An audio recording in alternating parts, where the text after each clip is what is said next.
I'm a 22-year-old woman who inherited the house I grew up in from my mom after she passed away last year at 47 from a sudden stroke. I've come to terms with her passing. My parents divorced when I was 7, so I split my time between my mom and dad. I was always closer to my mom because she understood me, while my dad, now 50, was often too busy with work or women to give me much attention. As long as I had my mom, I was okay with it. After I turned 18 and started college, my dad moved to Houston for work, so we only saw each other during the holidays. 2 years ago, he brought his girlfriend, Julia, and her 2 daughters, 18 and 16, to spend Christmas with us. It was surprising since he'd never introduced any girlfriends to us before. We welcomed them warmly, and everyone got along well.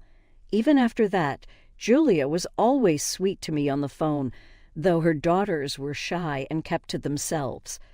When my mom passed, she left the house to me. She had wisely divided her assets in her will when I turned 18, always planning ahead. After graduation, I decided to move into the house and find a local job, wanting to stay in my childhood home for a while. My dad wasn't happy about my mom's decision and made sure I knew it. He and Julia had been supportive during the funeral, but he became morose once he realized he wasn't getting the house back. This house was where my parents lived when they first got married, but my mom took it over during the divorce, which I think was fair since my dad didn't have to pay alimony. Mom gave up her career to raise me, letting my dad focus on his job. She worked hard to make sure I never felt neglected. I thought it was unfair for my dad to be upset about not getting the house back, and though he didn't say much, his behavior showed his displeasure. At the time, I didn't care. I was still grieving my mom, so my dad being annoyed about her will was the least of my worries. She left him all her wedding jewelry and the gifts he gave her, which should have been enough for him. He went back to Houston with Julia a few weeks after the funeral, and I've been living on my own since. About 6 months ago, my dad told me he was engaged to Julia and wanted to get married here. He planned to come back for the weeks leading up to the wedding, staying in the house rather than a hotel. Their daughters were homeschooled, so that wasn't an issue. I agreed to let them move in with me because I was tired of living alone, and I got along well with Julia. Plus, my dad promised to split all the bills. They moved in a month ago, and it was nice having them around. I felt less lonely and thought I could get used to it.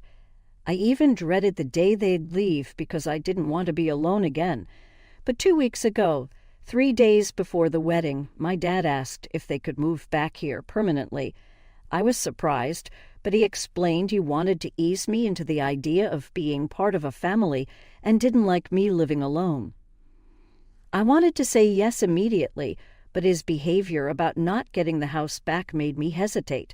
As much as I liked the idea, I didn't think it was wise to make a quick decision. I needed time to think. It felt logical to wait and not act on my emotions. I told him I needed more time and would let him know after the wedding. He looked annoyed but didn't push it. 10 days ago, they got married, and we had a blast at their wedding. They were supposed to stay a few more days before moving back, so I was preparing to tell them my decision, which was a yes.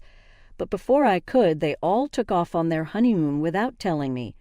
2 days after the wedding, I woke up alone.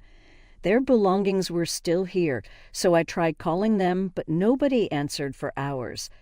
Finally, around noon, Julia called back and casually informed me they had left for their honeymoon and would be back in a week. I was stunned. I expected them to at least tell me or include me in their plans. I asked why they hadn't told me, and she gave a lame excuse about forgetting but assured me they'd be back soon. I tried to explain that my issue was with them leaving without a word, but she brushed it off, saying my dad was busy and didn't have time to talk. I kept my cool and asked her to let me know when my dad was available. Her tone changed, and she became snarky, saying my dad was busy for the next few days and I shouldn't bother them. She told me not to act hysterically just because I felt left out, reminding me I wasn't a child anymore and needed to accept that my dad had a new family. She wanted me to get over it and clean the house before they returned. I was furious. I decided not to call my dad and was grateful I hadn't agreed to let them move in before seeing this side of Julia. There was no way they were living with me anymore. I packed their belongings as haphazardly as I could, stuffed them in cardboard boxes, and left them in the yard. I didn't care what happened to their things. They didn't belong inside my house. Yesterday, they came back from their honeymoon. Luckily, I was at work when they found their stuff in the yard. I had changed the locks, so they couldn't get in. My dad was extremely pissed when he contacted me about it. He told me I was being a brat and overreacting, claiming they did nothing wrong. I told him to take their boxes and leave, and if they were on my property when I got home, I'd call the police. He cursed and hung up. I had to get back to work and couldn't waste time worrying. When I got home, their things were gone. I thought it was over, but around midnight my dad called. Julia apologized, saying she wanted to make amends and didn't want bad terms over something petty. I told her to shut up and leave me alone. Her sudden change felt fake, clearly driven by not being allowed to live with me anymore.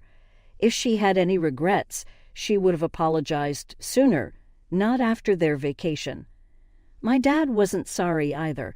He tried to guilt-trip me, saying I was heartless for not letting them stay, offering to split bills. He claimed he wanted to live here to feel closer to my mom.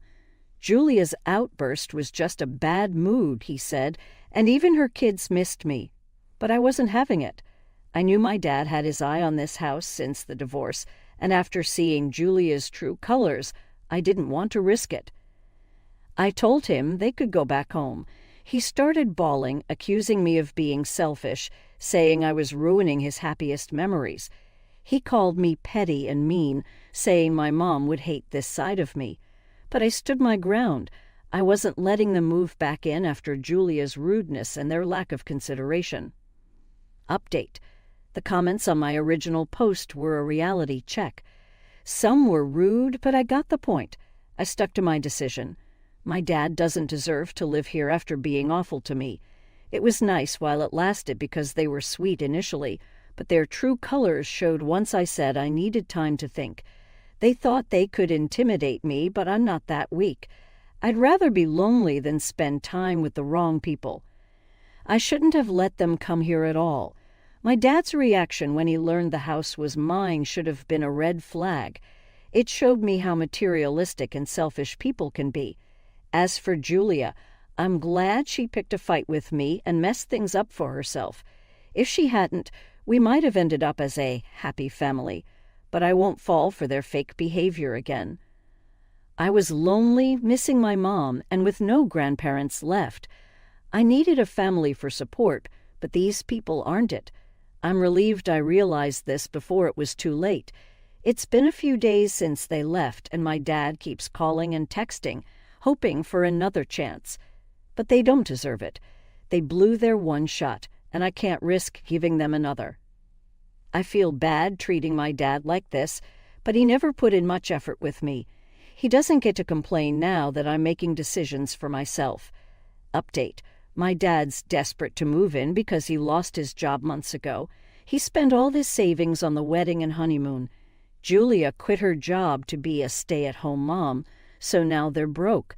My dad assumed I'd let them stay. Julia didn't know the truth until recently, which is why she apologized. She's as fake as they come, but that's what my dad deserves. Today, my dad asked to stay a few days until he finds a job. I told him no. They've been nasty to me, and I don't need that negativity. He should have known better than to splurge on a wedding and honeymoon without a job. That's not my problem, and I refuse to feel guilty. I texted him back, explaining this politely. He took it as mockery and said I'd suffer for what I was doing. I didn't respond because anything I say will be turned against me. It's better to let him wallow in his misery. It's not my problem anymore. Update 3. My dad decided to leave the city today, but couldn't do it silently. He made sure to let me know what a huge disappointment I am as a daughter. He and his wife had to make a whole scene out of it. I last spoke to him about 3 weeks ago, but we didn't check in with each other after that.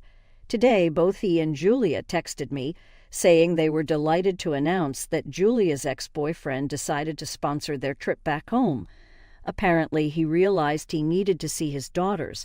Julia had full custody, and her ex paid child support, but was too busy to spend time with his kids.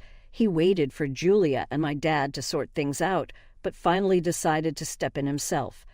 They didn't give me all the details. They posted a picture of their daughters with Lucky Charm and 4-leaf clover stickers. I can guess the real story behind Julia's ex's sudden epiphany and why he's funding their trip.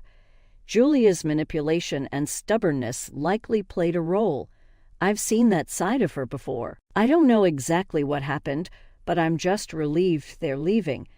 This will be the last I have to deal with them. Reading other people's stories about their crazy families made me realize I had it easy. My dad is too worried about his reputation to harm me.